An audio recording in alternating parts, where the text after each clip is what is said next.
Muchacha de inmensa ternura, labrada de catedrales imaginarias, régimen de palomas intercambiadas,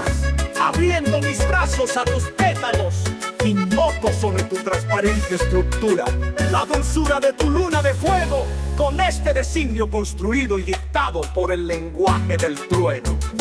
Invoco no por voluntad del lodo, no por agrupación de semillas que se fortalecieron en sangre derramada, sino en la luz herida que creció, transformando la tiniebla fría en pequeñas corolas desenterradas.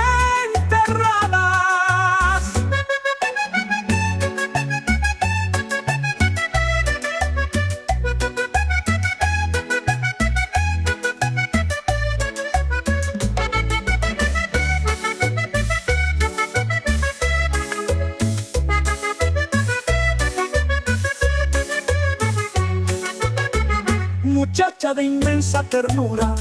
labrada de catedrales imaginarias, régimen de palomas intercambiadas, abriendo mis brazos a tus pétalos, invoco sobre tu transparente estructura la dulzura de tu luna de fuego, con este designio construido y dictado por el lenguaje del trueno.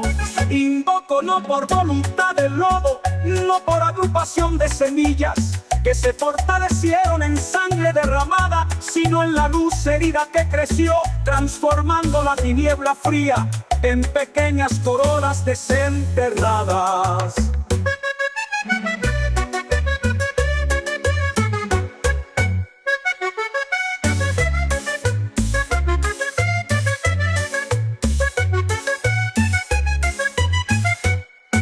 Muchacha de inmensa ternura, labrada de catedrales imaginarias, régimen de palomas intercambiadas, abriendo mis brazos a tus pétalos, invoco sobre tu transparente estructura la dulzura de tu luna de fuego, con este designio construido y dictado por el lenguaje del trueno.